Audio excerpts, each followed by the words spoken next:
Saya akan cerita sedikit tentang tradisi hujjah. Dulu lama itu kelihatannya sederhana, tapi kalau berargumentasi itu hebat.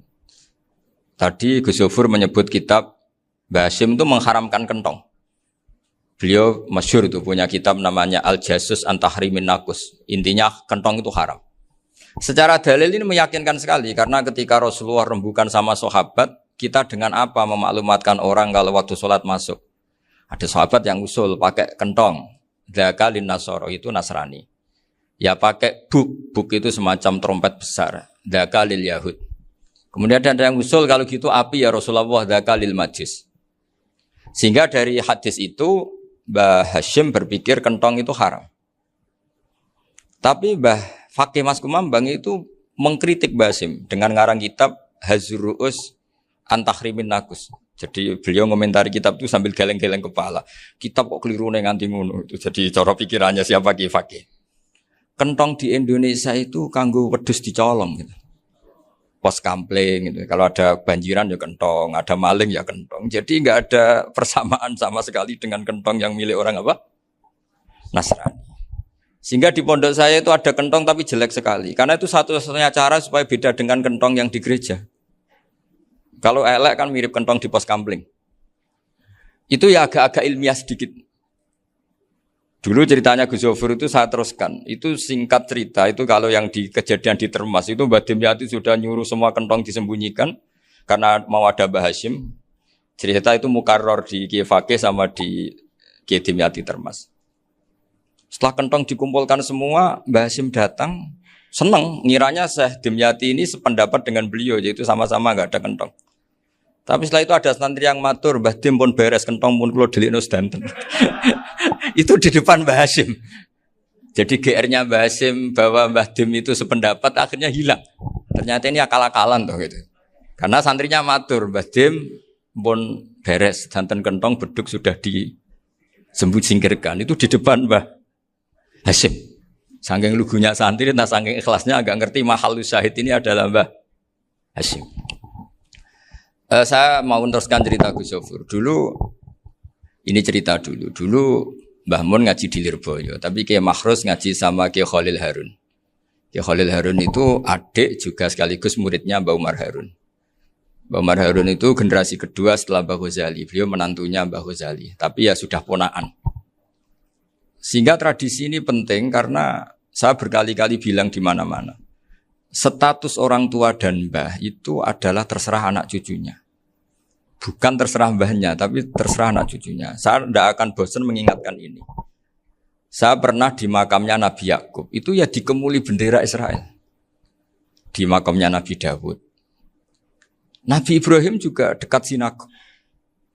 Sehingga Quran membela Nabi Ibrahim disebut maka Ibrahimu Yahudiyya wala Nasraniyya. Karena ketika beliau berposisi di Israel, kemudian penguasanya adalah Yahudi, bisa saja makam ini ditulisi dan distatuskan ala Yahudi. Ya seperti Nabi Yakub. Nabi Yakub itu nabi yang kita yakin tentu berkeyakinan beliau orang baik, orang muslim, orang mukmin, tapi karena di desain mereka ya dikemuli bendera Israel. Dan disebut Abul Yahud.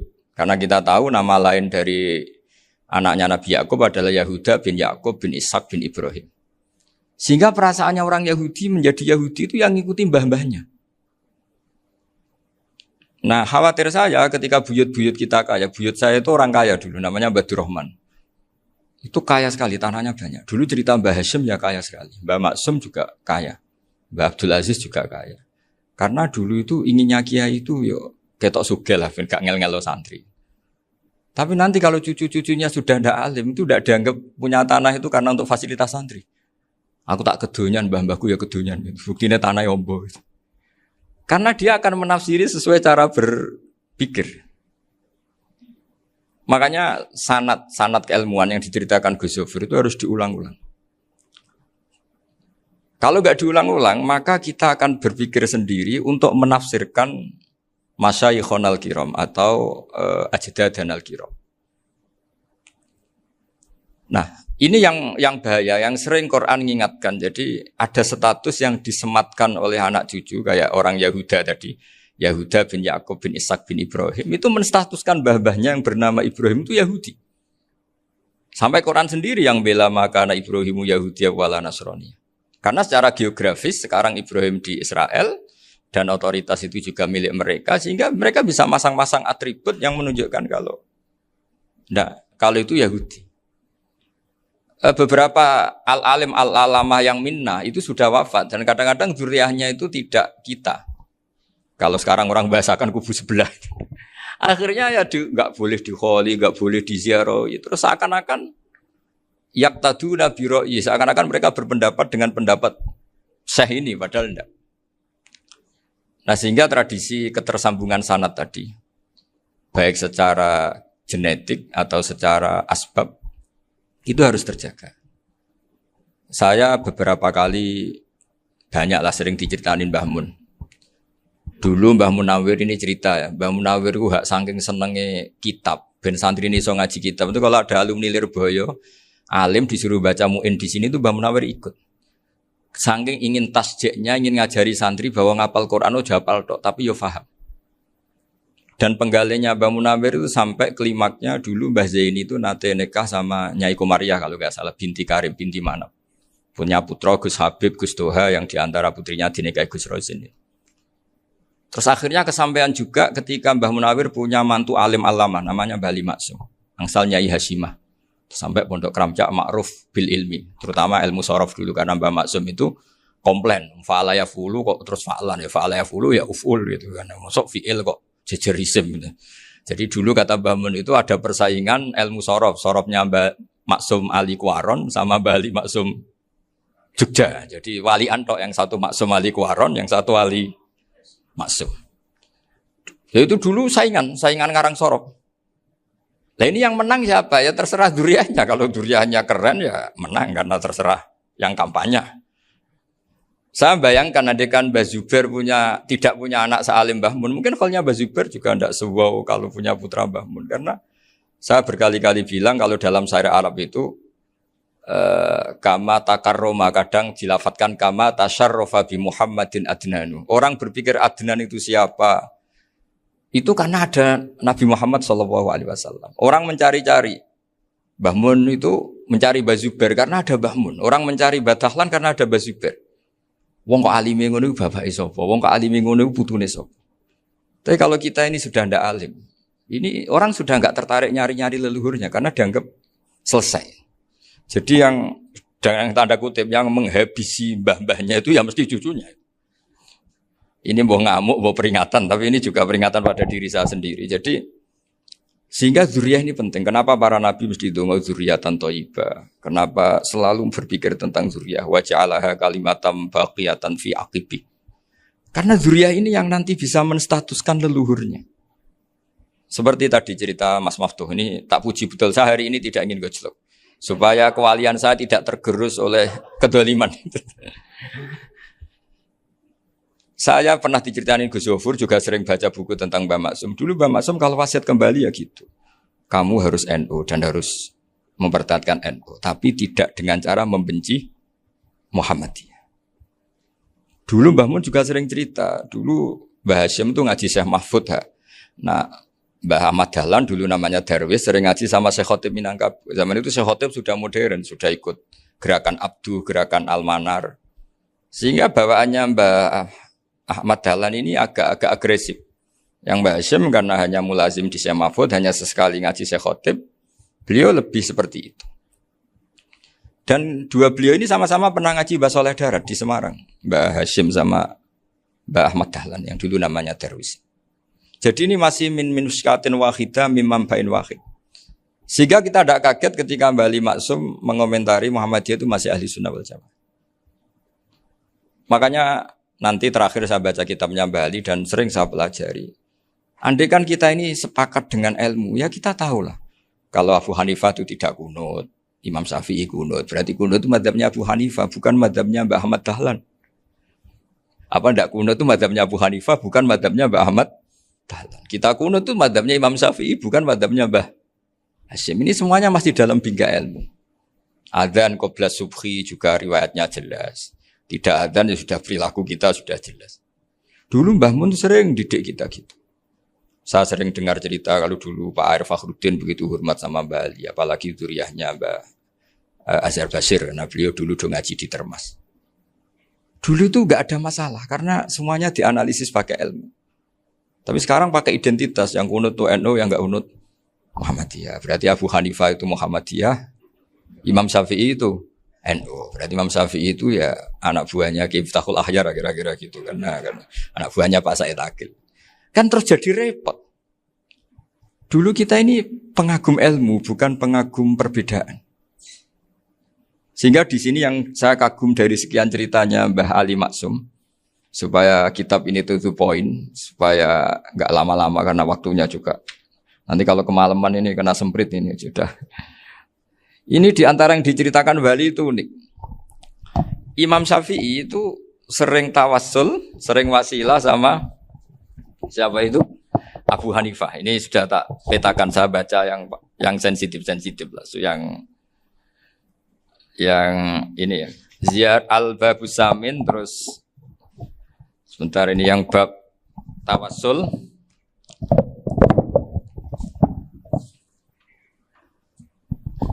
Ini di sini halaman 90, mungkin santri-santri kerap ya bisa ngecek lagi di kitab Hujatul Ahli Sunnah. Ketika cerita tawassul, di antara yang diceritakan Mbah Ali Maksum adalah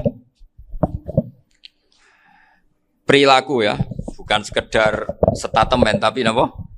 Perilaku. Perilakunya Imam Syafi'i atau ahwalnya kalau bahasa halusnya, yang selalu ke makamnya Abu Hanifah untuk tawassul. Padahal Imam Syafi'i itu orang yang secara ilmu sering kritik Abu Hanifah. Jadi ini saya baca ini di halaman 100, jadi tawassul mulai halaman 9 berapa ini sampai halaman ini yang qala sami'tu Syafi'iyya yaqul inni la atabarraku bi Abi Hanifah wa aji'u ila qabri fi kulli yaumin za'iran fa idza uridat li hajatun shallaitu rak'atain, halaman 100, waji'tu wa sa'altu wa ta'ala al hajat indahu fama taqudu anni hatta tuqda. Kanal Imam Syafi'i ayyama huwa bi Baghdad yatawassalu bil Imam Abi Hanifah yaji'u ila dorihi fayusallimu alaihi wa yatawassalu ila Allah bihi fi qada'i hajati. Terus wa yatawassalu Imam Ahmad bi Imamina Syafi'i. Jadi di antara yang diceritakan Mbah Ali Maksum itu betapa Imam Syafi'i yang terkenal sering mengkritik Abu Hanifah dalam tatanan fikih karena beliau tidak percaya ada istihsan. Abu Hanifah berpendapat adanya istihsan, dan kita tahu lah ikhtilafu Syafi'i wa Abu Hanifah itu besar sekali. Tapi beliau itu tahu Abu Hanifah itu orang yang sangat soleh. Abu Hanifah itu kalau ketemu sama orang yang utang beliau itu yang lari bukan yang utang Abu Hanifah, karena takut orangnya itu izin. Jadi kalau ketemu yang utang di jalan itu yang sembunyi itu Abu Hanifah. Kenapa engkau sembunyi? Ada yang utang saya lewat, nanti orangnya malu.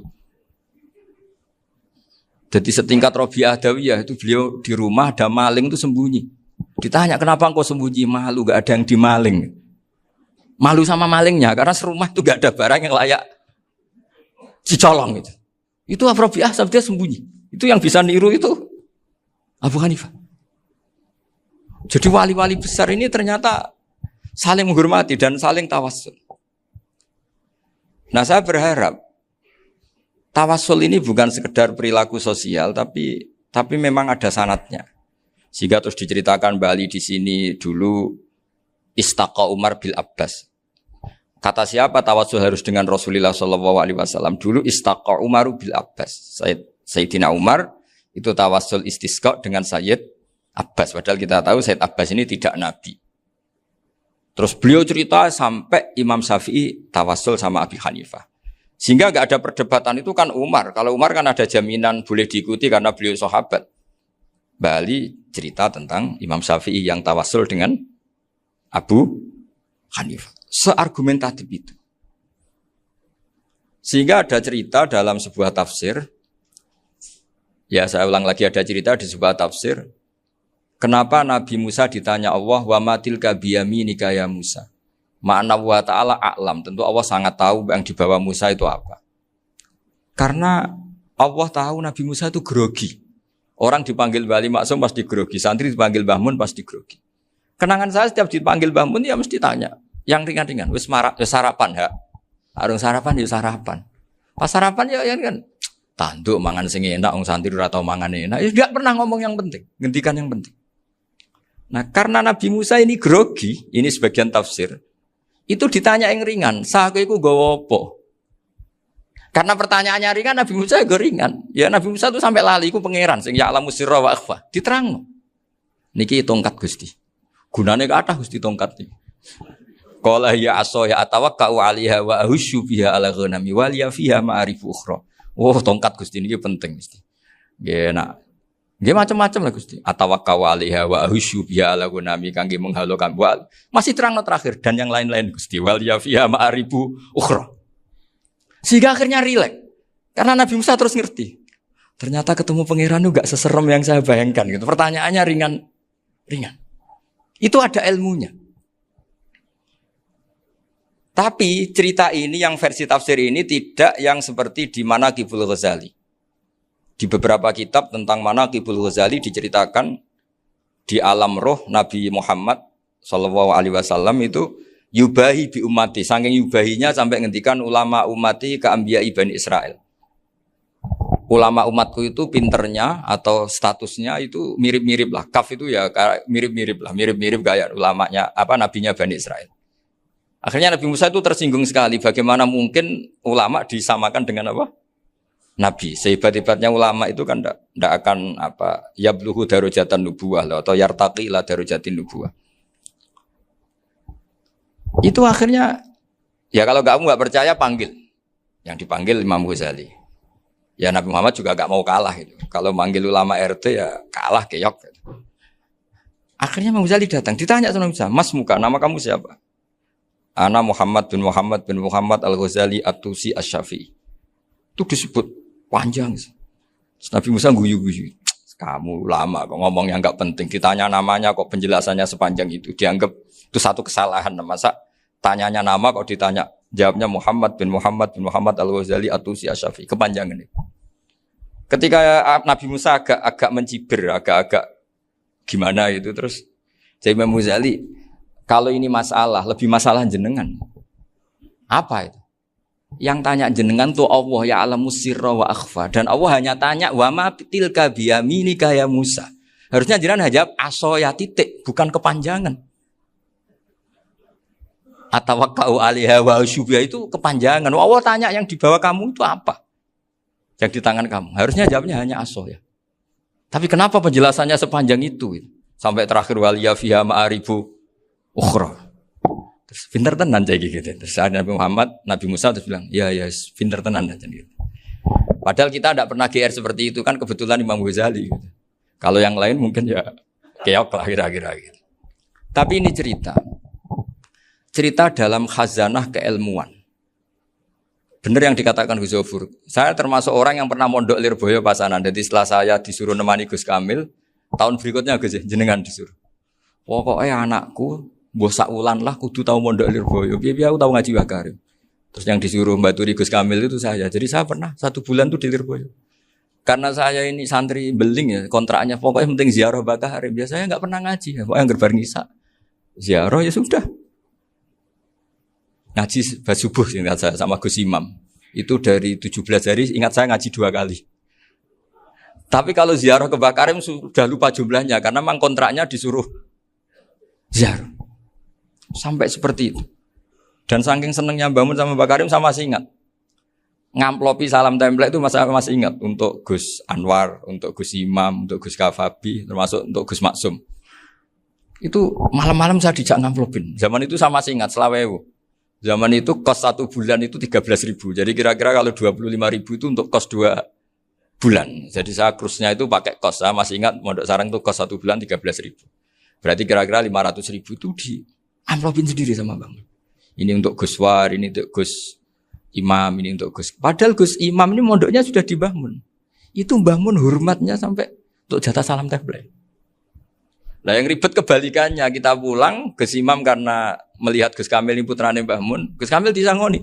Saya juga disangoni karena Gus Imam dulu ngaji juga sama Pak D saya. Sama keluarga saya. Itu kata Gus Kamil setelah keluar. Mau kamu nih gue abal ya, boten. Berarti gue aku.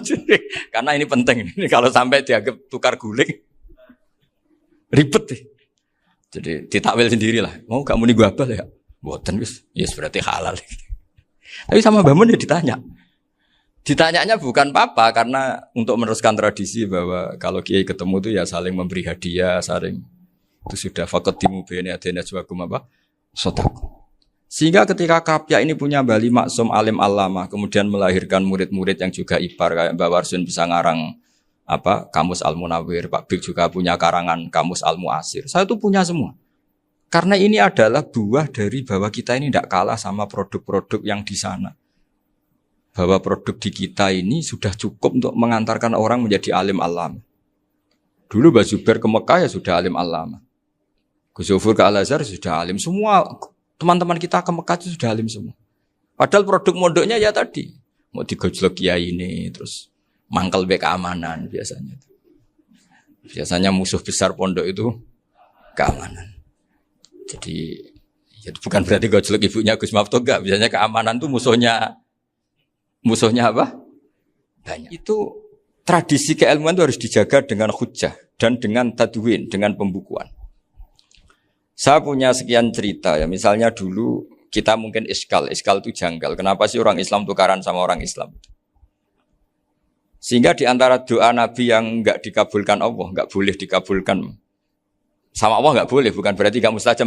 Redaksinya famana aniha, memang enggak boleh. Redaksinya bukan falam yastajib lahu tapi famana aniha. Di Al-Marrah As-Salisa ini Nabi dilarang, yaitu melarang umat Islam itu jangan sampai tukaran sama umat Islam sendiri. Itu kata Allah, ya tidak bisa kata Allah, kalau itu tidak saya kabulkan. Itu dulu guru-guru kita nyontohkan sederhana.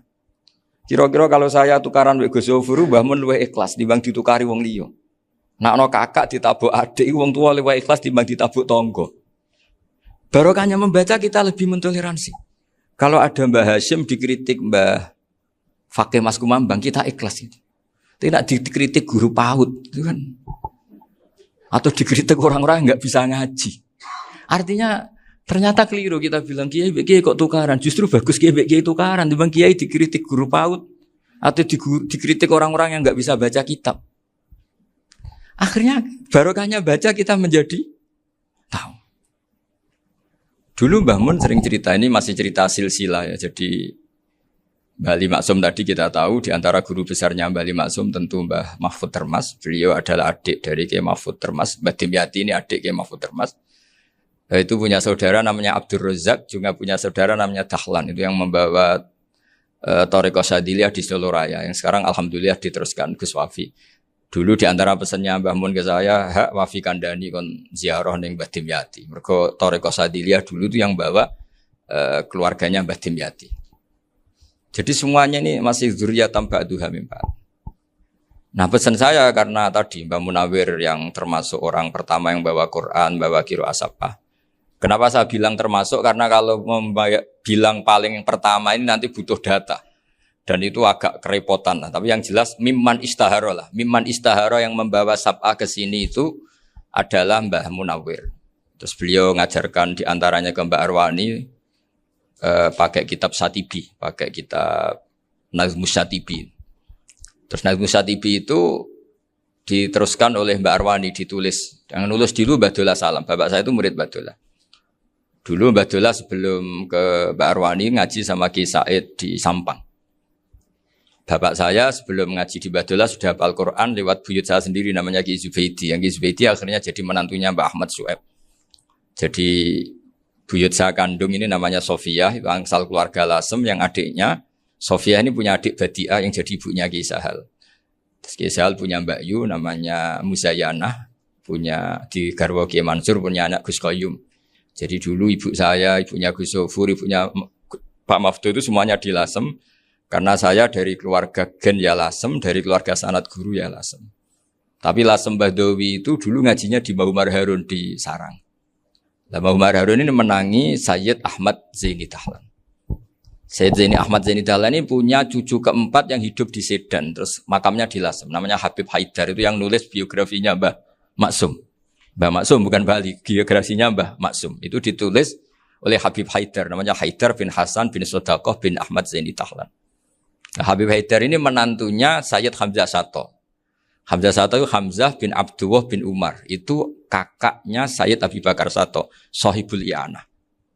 Nah, Sayyid Umar ini yang dulu ngajari mbahnya Mbah Mun namanya Ahmad bin Syuaib.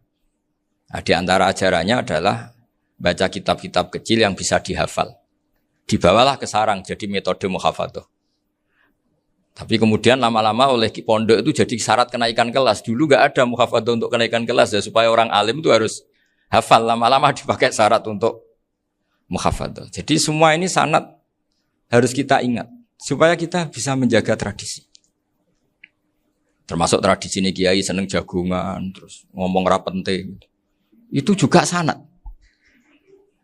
Setahu saya Mbah Mun itu kalau ketemu bapak ya guyon terus. Saya punya kenangan tuh yang dulu agak iskal tuh begini. Ada isu lah, entah isu entah hoax entah apa, ada kaji itu agak beling itu, pokoknya beling lah. Gitu. Seneng siapa itu, rondo lah apa. Pokoknya beling gitu. Ketika Mbah Mun dilaporin tamu kalau kaji itu beling sama rondo itu. Mbah Mun tanyanya lucu. Lho ayu no cum. Wahyu banget, Mbah. Wahyu. Itu bapak juga bakas ayu nih. Dulu saya sekali ini kiai kok bakas wong ayu, bakas budine barang lah kira-kira gitu. Tapi setelah saya tambah alim, tambah ngerti itu, kata bapak gini, ya apik bakas ayu hak, timbang iya, no malah qadzaf. Ternyata seni. Sekali Mbah Mun atau bapak bilang, kaji kok zino, kaji, maka larinya ke qadzaf.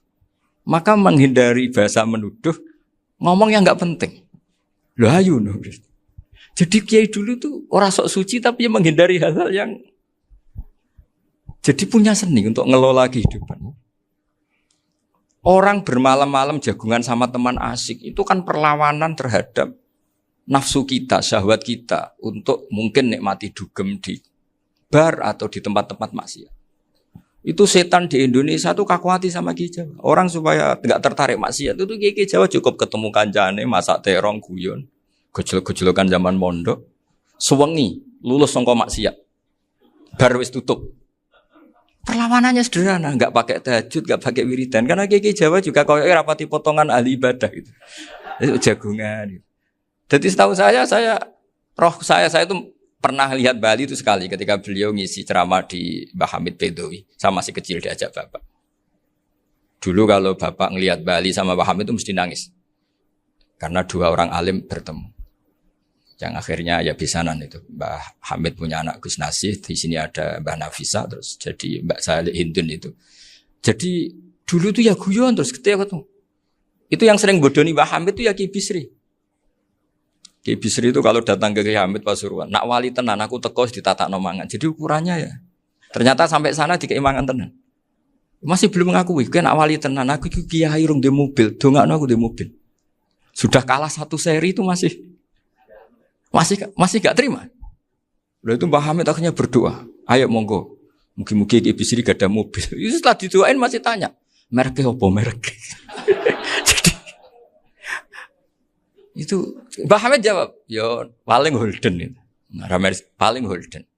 Itu nyari mobil itu ya adalah dapatnya Holden. Suatu saat Mbah Bisri diundang Mbah Hamid gak dikasih bisar, karena utangnya sudah banyak Mbah Hamid, Mbah Bisri ini utang doa tadi. Itu ya gak dikasih besar ya gak mau kesang apa-apa kelambimu kayak aku. Didol sama muhibbinya Mbah Hamid, itu harganya melebihi jatah bisaroh. Ketemu Mbah Hamid. Kang, susuke Kang, mergo. Jadi dulu itu rileks, makanya ini yang diceritakan ke Zofur. Sebetulnya kalau kiai-kiai itu bersanad itu ya rileks, hidupnya itu rileks. Karena rileks ini perlawanan terhadap kemungkaran. Saya dulu musyawarah sering sama Gus Zofur usul fikih. Itu jelas di antara yang ditulis Lubil Usul itu. Ya kita tahu tadi misalnya sanad usul fikih, Mbah Ber itu sangat al-usuli Kiai Zubair Dahlan, abahnya Mbah Mun. Punya murid di antaranya Kiai Sahal. Kiai Sahal punya karangan Thariqatul Husul fi Syarhi Lubil Usul. Itu Thariqatul Husul itu beliau ngendikan dalam mukaddimah bahwa saya bisa mensarah ini berdasar ngaji maknani sama Mbah Zubair. Terus beliau mengutip sarah itu dari kitab Nailul Ma'mul. Beliau ngendikan binus khotin khotiyah ghairi matbu'ah. Dan itu ditemukan di Kiai Mansur di Lasem. Karena Kiai Mansur iparnya Mbah Sahal. Mansur bin Khalil itu diantara katibnya Syekh mahfud. Jadi semuanya ini sambung.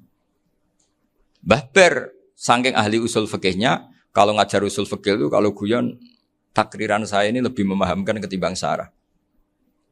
Ya sudah, terus Mbah Zubair Ki Fakih, terus Syekh Mahfud. Di sini Syekh Mahfud termasuk orang yang dekat Mbah Munawir sampai putrane Mbah Mahfud namanya Gus Muhammad dibawa Mbah Munawir, kemudian mondok di Termas diantaranya, terus dinikah jadi menantunya kalau nggak salah Haji Taslim di Betengan, kemudian sekarang juriannya Mbah Mahfud di Betengan. Ini nggak boleh hilang secara seperti itu. Diantara di usul fikih diterangkan ketika diantara 5 hukum itu ada yang bernama mubah. Mubah itu boleh dilakukan, boleh ditinggalkan, dan kalau dilakukan ya tidak berpahala, tidak disiksa. Itu ada ulama yang protes. Protes nggak bisa seperti itu. Itsma min mubahin ila wa tahaqqaqu bihi tarku haramimma. Fa'il zamu minas sukun tarkul qatli wa minas sukut tarkul qadaf. Tidak bisa, mubah itu tidak ada. Kalau kiai jagongan semalaman, itu Allah ngitungnya itu hada taroka dugem, wahada taroka delok dangdut, wahada taroka kada wakada. Oh, itu luar biasa. Dan kita ngikuti yang seperti itu saja. Gak usah tahajud, gak usah witir telulas, kaya ora kuat timbang gremeng. Sewengi jagongan, setan ngenteni kita tergoda maksiat, ternyata maksiatnya sampai tutup, kiainya masih apa? Jagongan. Jadi jagongan saja ada ilmunya bahwa itu perlawanan terhadap tarkul ma'asi. Sehingga bagaimana Anda katakan mubah ini mubah, toh gunanya adalah tarkul haram. Meskipun efek mubah juga bisa tarkul wajib, wae bojo blonjo turu. Karena wae ngrumati ibuke turu. Itu halal wajib. Jadi mubah itu resikonya ya bisa tarkul wajib, bisa tarkul haram. Sehingga kalau sanad ini terjaga secara baik, secara kultur, saya sering juga sakuan sama Gus Yofur, itu mesti tak niati gitu. Jagungan wong alim kuwi ibadah dan menikmati ibadah adalah dabul auliya wa dabul ulama. Kata Imam Ghazali, pada akhirnya waqud buhadaddin al-istilzat bil mubahat. Kata Imam Ghazali, pada akhirnya qutbu hadaddin, madaru hadaddin, pokok dari agama ini adalah melawan kemaksiatan dengan kita menikmati al-istidzat bimubah. Kita menikmati sesuatu yang dibolehkan Allah Subhanahu wa taala. Dan seperti ini itu bisa qasmu dhuhri syaitan, bisa menghancurkan punggungnya setan. Karena kalau melawan setan dengan ibadah ini kadang kita capek selain isra potongan. Tapi nak kangkang ning komplek H gitu jagungan mbek kancane, ngenang melarate, mbok ngenang ora sekolah, ramunggah, kenangan sing ramunggah diarani istiqomah. Gitu kan. Diarani tulus zaman, kok sing munggah dianggap kesusu. Saya ini punya pondok Quran, kalau ada yang hafal 3 tahun mesti digojol kancane. Gak apik kesusu itu. Kesusu itu mesti tidak barokah karena tergesa-gesa apa? Hatam. Sehingga yang enggak hatam-hatam itu kayak partai mayoritas. Ini yang partai tulis zaman katanya. Ahli sabri katanya. Akhirnya di pondok gara-gara itu mau guyon tapi enggak ada stigmasinya, malah enggak naik. Di Pondok Sarang itu saya punya teman itu banyak yang sekelas dengan saya, sekelas sama Gus Kamil, akhirnya sekelas dengan Gus Sofur. Padahal saya ini kakak kelas. Saya temannya, Gus Kamil temannya Gus Sofur. Ini anak ini nggak pernah naik, itu nggak dicibir di pondok. Karena guyonan tadi, guyonan bahwa ini bagian dari bentuk apa? Istiqomah. Nanti yang goblok juga tenang. Karena kiainya cerita, kadang santri goblok ya barokah. Di sini pondok akeh santri ora tau sinau ning omah dadi kiai gede. Selalu kiainya tuh cerita seperti itu. Akhirnya sing goblok ya bangga dengan kegoblokannya. Iya, jadi kiai itu orang yang meskipun guyon ini barokahnya Masya Allah. Dan setahu saya kiai-kiai alim itu ya senengannya guyon karena tadi guyon itu luar biasa. Bapak saya itu kalau pesan sama saya itu enak ngaji wis guyon nice. Wong ning omah mikir utang, mikir wedi bojo macam-macam kok ngaji mbok jak nangis pisan, nangis ping pindho katanya. Sudah jak guyon ae. Paling gak lali. Dan beliau punya dalil kul bi fadlillah bi rahmati fa bidzalika falyafrah. Jadi jangan sampai orang ini farah bil maksiat, jangan sampai orang itu. Dan ini yang saya kenang dari sekian cerita murid Bali. Mbah Ali Maksum ya senangane guyon. Gojol-gojolkan mbek santri guyon. Ini saya maklumatkan ke semua santri beliau bahwa ini bukan sekedar guyon, tapi al-istilzat bil mubahat. Ini adalah perlawanan terhadap setan karena banyak orang bisa senang tuh kalau nunggu maksiat. Ini bisa senang dengan sesuatu yang tidak maksiat. Itu kayak apa hebatnya? Makanya Nabi itu kalau ketemu sahabat ya sering ngendikan yang ringan-ringan. Ya Umar ma'afalan duher jong mana piye ije. Kalau ketemu anak kecil ya. Nanti ketemu yang tua-tua yang sudah enggak bisa mikir ya cerita-cerita saya mohon sekali murid-murid kerap ya. Jangan hanya ngaji fikih. Kalau hanya ngaji fikih itu posisi Abu Hanifah itu seakan-akan nyuwun sewu orang yang sangat tidak ahli hadis. Karena beliau di situ kelihatan kalah sekali dengan Imam Syafi'i. Apalagi di perdebatannya Muhammad bin Hasan Asy-Syaibani dengan Imam Syafi'i itu kelihatan sekali betapa Abu Hanifah itu orang yang nyuwun sewu ditinggalkan dalam ilmu hadis. Sampai beliau hanya dapat gelar min ulama ahli ra'yi, termasuk ulama yang kuat logikanya. Juga harus baca kitab-kitab seperti ini. Ternyata di balik Imam Syafi'i mukhalif pada beliau di bab-bab fikih, perilakunya sangat hormat. Sampai beliau tuh kalau tawassul ke kuburannya Abu Hanifah. Dan beliau ngendikan an-nasu fil fiqhi iyalun ala Abu Hanifah. Semua orang yang ahli fikih itu masih anak buahnya Abu Hanifah. Saya berkali-kali cerita, mazhab Syafi'i itu alatut tadhir hanya dua, yaitu alma wa turab. Abu Hanifah nambahi wanar. Alasannya Abu Hanifah orang mukmin yang dosanya banyak itu dibakar di neraka dan alasannya Allah litadhirihim untuk mensucikan mereka. Sehingga pikirannya Abu Hanifah an-nar itu min alatit tadhir.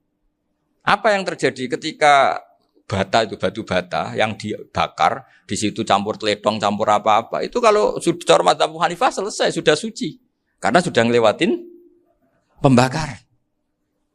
Meskipun kita tidak akan kalau kehilangan air terus wudu dengan api bisa bunyak semua itu.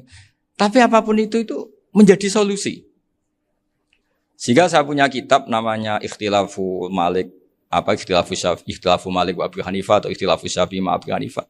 Itu kelihatan sekali kalau Abu Hanifah itu nyuruh posisinya kalah. Karena yang ngarang orang-orang Syafi'i. Tapi kalau melihat kitab-kitab kewalian, misalnya di kitab Mizan Kubro ini juga sering disebut kisah itu Bali Maksum tentang Imam Saroni. Berkali-kali beliau mengutip Mizan Kubro. Itu Abu Hanifah adalah orang yang sangat mukasyafah. Artinya ketika Nabi cerita air wudu itu menjatuhkan dosa, tidak ada air wudu yang jatuh ke kamu kecuali saat itu juga dosa kamu jatuh. Itu beliau datang ke Madharota Kufah. Kemudian beliau bilang sama si orang tua tadi, tub anizina. Orangnya terus bilang atubu minazina. Ada lagi pemuda datang dibilangin tub an ukuki walideka. Terus bilang tub tu an ukuki walidaya. Sampai yang terakhir ada tub an simai alatilahwi atau an samai alatilahwi. Terus tub tu an samai. Ketika orang itu ditanya, kenapa engkau begitu tahu dosanya apa? Saya tahu air wudu ini menjatuhkan apa. Jadi kira-kira kalau zina mungkin ya batang babi lah. Kalau hanya sekedar melihat bak-bak mungkin ya curut atau tikus lah kira-kira gitu. Nak delok sediluk ya mungkin ya tikus cilik gitu. Nak delok suwi ya tikus werok itu atau apalah. Pokoknya beliau itu tahu. Tapi anehnya Abu Hanifah apa? Setelah itu dia nangis minta mukasafahnya ditutup. Ya Allah, saya ini mukasafah kok malah menjadi tahu sawatil mukmin. Padahal aturan syariat jenengan man satara musliman satarahu, bahwa enggak baik melihat jeleknya orang mukmin. Minta ditutup. Makanya saya ini bangga ada mukasafah. Makom yang kita sampai sekarang tuh makom setelah Abu Hanifah mukasafah. Jadi Abu Hanifah repot-repot mukasafah, minta makomnya ditutup tidak menjadi mukasafah. Dan alhamdulillah kita sudah tidak mukasafah sebelum minta ditutup. Jadi kita ini keren. Keren karena aturannya itu man satara musliman satara huwa, yang tidak tahu aibnya orang muslim maka Allah akan nutupi aibnya di akhirat. Dan kita alhamdulillah barokahnya ndak mukasafah, ndak ngerti aibnya orang mukmin. Jadi kita harus pakai patokan ilmu. Saya ulang lagi, kita harus pakai patokan. Makanya saya tahu betul ketika Kiai Hamid Pasuruan, beliau dulu ngaji Jamul Jame, ngaji Juman, Bali Maksum di sana sama Gus Habib, sama Gus Muhammad bin Mahfud. Termasuk mbah saya kandung dulu Kiai Sidik. Mbah saya yang dari itu juga ngaji di Termas. Bapak saya dulu Kiai Nur Salim ngaji di Buyut Baiti. Dulu itu kawin juga sederhana, Kak, cerita Gus Zofur. Jadi bapak saya kandung itu Kiai Nur Salim itu ngaji di Mbah Baiti. Mbah Baiti itu adik kandungnya buyutnya saya dari ibu. Nah, Mbah Baiti itu teman akrabnya mbah saya namanya Kiai Nur Sam, Mbah Nur Sam. Singkat cerita terus Nur Kiai Jorabin arah-arah bekno itu. Setelah bapak saya ke Badullah mau ditawarin jadi mantu, kata bapak saya kula pun dipek mantu Mbah Baiti. Akhirnya dapat ibu saya itu. Karena ibu saya itu cucu Mbah Bedi, cucu lambung. Jadi mbahnya ibu saya itu Mbak Yunya Mbah Bedi. Namanya Mbak Sofia tadi yang dapat Mbak Idris itu. Yang Mbak Idris ini bin Umar.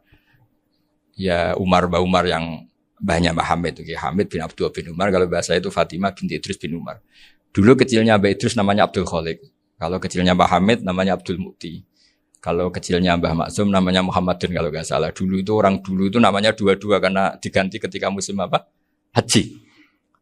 Jadi ini terjaga. Sehingga tidak ada ceritanya kiai-kiai yang jagongan kemudian santrinya itu yang agak-agak khawarit. Kiai kok sungi-sungi jagongan, gak tahajud, gak duha, itu tidak ada. Karena ini dianggap fi'lul mubahat untuk melawan mungkar. Jadi sehingga di kitab Ikhya diterangkan, kamu jangan ngira orang-orang soleh ketika jagongan itu min ahlil bitolah wa takasul. Itu orang-orang yang pemalas itu tidak. Tapi mereka bisa mengasyiki Allah. Bahwa dalam jagungan ketemu teman ya asik, gejul-gejulkan sama Pak Maftuh ya asik. Dan keasikan ini bentuk perlawanan terhadap keasikan harus dengan maksiat. Itu kayak apa kalau kita ngaji sampai seperti itu. Termasuk tadi yang diceritakan Pak Maftuh kitab Hunyah. Semoga beliau cerita juga pernah belajar. Saya pernah belajar kitab Hunyah khatam. Itu diantara yang diceritakan Syabdul Qadir Al-Jilani tadi kata beliau Al-Jilani dipakai Jim Al-Jilani. Ini agak beda dengan kita. Mbah Zubair itu punya kitab namanya Al-Qalaid Al-Uluyah. Beliau menfatwakan nama-nama ajam itu kamu bebas. Ajamiyun fasna bihi masyita. Sehingga kita kalau punya kiai harus maca qolal ustukhri. Sehingga maca qolal istukhri. Tirmidzi juga nasibnya sama. Qolat rawahut Tirmidziyu. Sehingga rawahut Turmudziyu. Yang satu rawahut Tarmidhiyu. Ya karena kita keluarganya Tarmidhi apa enggak gitu. Makanya kata Mbah Mun sama masih ingat. Kata cerita Gus Zofur tadi adabnya Gus Zofur itu cerita tentang keluarga ibunya. Padahal keluarga ibunya juga orang-orang soleh yang luar biasa. Itu kata Mbah Mun, kowe roh jenenge Imam Bukhari tahu ya. Jenenge sapa? Saya nyebut Muhammad bin Ismail bin Ibrahim bin Mughirah bin Bardasbah. Lah iya Bardasbah mbok waca Bardisbah yo. Lah cara kene mbok Parmin mbok Parlan. Jadi Bardisbah mbok Bardasbah iku cara kene yo Parmin mbok. Iku rak Mbah Fadl Senori dadi kabeh diwaca Arab. Jenenge Mbah Umar Harun. Dhisik yo wong sarang Mbah Harun mbok kira nang yo ora roh wong dhisik yo wong kuno. Jadi kalau versi Mbah Fadl termasuk yang pertama bikin nasab Mbah Maksum itu tulisannya Mbah Fadl yang dikutip Habib Haidar tadi. Ya saya seperti Gus Zofur juga mencari-cari hubungan ulama-ulama di Jawa. Itu Mbah Mun itu kalau bicara ya mbahku ono sing jenenge Kiai Serut. Kalau ditulisannya Mbah Fadl itu Sarof. Jadi Mbah Fadl itu fanatik orang-orang alim itu ditulis Arab, kalau Mbah Mun itu Jawa. Dulu tuh ada wali seto di daerah saya. Dulu orang ya janggal, ternyata ada sato itu kesamaan di Arabnya itu. Sehingga kiai-kiai itu ada fanatik Tirmidzi, Turmudi, Tarmidzi, Jilani, Jailani karena ajamiyun fasna bihi masyita. Jadi kalau nama-nama ajam semonggo lah baca sekenanya sementing. Cuma mungkin tahqiqnya benar Pak Maftuh tadi memang di Mu'jamul Buldan itu Al-Jilani bikasri jim ya sudah kita baca Al-Jilani. Sebab itu kayak Pondok Pelosok Lirboyo itu menurut saya bagus. Orang itu maknani betul sama gurunya. Kalau sarang enggak. Kalau Pondok Lirboyo, pondok yang tadi ternyata keluarga Mbah Munawir sini pernah bisanan yaitu Mbah Zaini pernah nikah sama Nyai Komariah ya kalau nggak salah, punya putra Gus Habib ya, Pak Toha dan sebagainya. Itu betapa hubungan pondok Quran sama pondok kitab dulu itu nggak pernah terputus. Bapak saya setelah hafal Quran itu dulu ngaji Mbah Zubair. Jadi bapak saya sering ngutip mu'en apa, padahal bapak saya itu terkenal tuh, beliau cita-citanya itu saya ingin hafal Quran kayak hafal Fatihah. Beliau itu sampai sepulahnya sekali. Karena beliau inginnya hafal Quran kayak hafal Fatihah. Termasuk murid terbaiknya Mbah Dullah bapak saya. Itu ya ngaji kitab. Sehingga kata Mbah Mun, jadi Mbah Munawir de mantu Bali Maksum, itu ya sudah dipenggali. Sudah dipenggali dituruti pangeran. Lahirlah seorang Bali Maksum yang membawa. Jadi dulu itu ya Gus Muhammad yang ngaji di Termas, nanti Mbak Arwani sebelum ngaji di sini ngaji di Tebu Ireng. Sehingga Mbak Arwani bisa ngarang kitab. Beliau ngarang kitab tentang Sab'ah. Faidul Barokat namanya. Ya nulisnya ya fasih ya. Saya punya tulisan tangannya Mbak Arwani itu banyak. Saya juga punya tulisan tangannya Mbah Hasyim Asy'ari ketika nyurati buyut saya yang di Damaran itu pakai bahasa Arab. Jadi dulu itu Mbah Ali Maksum juga sama. Surat-suratannya dulu sama tokoh-tokoh Muhammadiyah ya bahasa Arab. Nah ini harus kita dengar dari abna, dari bahwa Mbah Maksum kemarin yang diceritakan Gus Zafur di Khol Mbah Maksum, kowe kudu belo NU, kudu tetap NU, tapi bukan dengan cara membenci Muhammadiyah. Tadi Pak Maftuh menguatkan sanad itu dari Pak Atabik bahwa Muhammadiyah termasuk ahli sunnah apa? Wal Jamaah. Karena sama-sama tidak sabus sahabat, sama-sama ikromus sahabat dan sama-sama bermadzhab. Nah soal akhirnya ada beberapa yang usrapati seneng ngaji ini yang agak ribet. Tapi kamu udah usah ngeritik Muhammadiyah agak seneng ngaji, kayaknya juga sama kita enggak seneng ngaji juga banyak itu. Jadi kalau ngeritiknya masalah itu kan kita ya agak-agak sama. Ya jadi ternyata di sini terus ini yang terakhir supaya enggak lama-lama. Bali juga punya sisi keras. Keras sekali. Jadi dalam hal-hal yang khas ini di halaman 87. Itu keras sekali. Beliau ngendikan wahal bi jununun hatta usdira amri lil mu'minin alla yazuru rasulahum.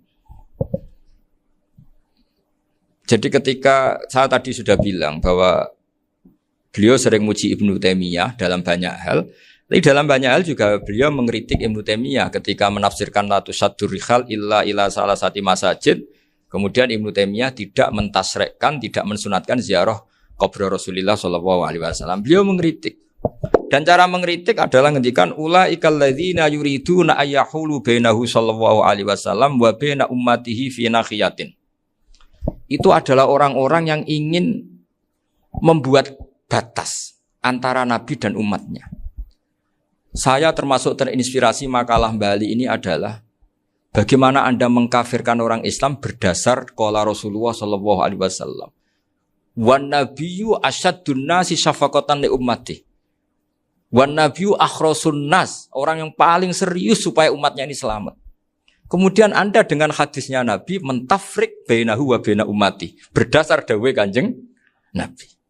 Itu cek mentalani. Makanya saya itu enggak pernah keras di bab ini. Misalnya nyuruh saya ada santri sarang yang nakal. Itu saya tidak berani komentar. Karena saya tahu Mbah Mun itu sangat mencintai santrinya. Meskipun yang nakal. Saya melihat sendiri bukan jari ada santri yang cara pelaturan pondok itu diboyong karena nakal. Itu Mbah Mun ngendikan begini. Ya cung yo ke diboyong itu cara aturan pondok. Nah aturannya pangeran ngger kowe tobat dadi wong apik ya dadi wong saleh. Ya kudu tetep sering rene iki tetep santriku dunya akhirat. Soal pondok ya ben ana aturan, ben menjen kowe nakal nemen ya diboyong, tapi kita tetep wong apik. Jadi karena kita tidak mungkin mentafrik bainahu wa baina talamidhi. Kita tidak mungkin mentafrik baina nabi wa baina ummati karena nabi adalah apa? Asyaddun nasi syafaqatan li ummati. Sampai saking sayangnya nabi itu ngendikan syafaati li ahlil kabair min ummati. Lho koyo apa baiknya nabi? Ora melok nakal, ora melok maksiat, tapi melok nanggung swargane. Iku waktu gali sampean wis kowe utang gak apa-apa, bangkrut gak apa-apa, sing nyaur bapak. Gua sampean ngono top tenan. Anake yo ngawur tenan maksudnya itu, tapi top tenan.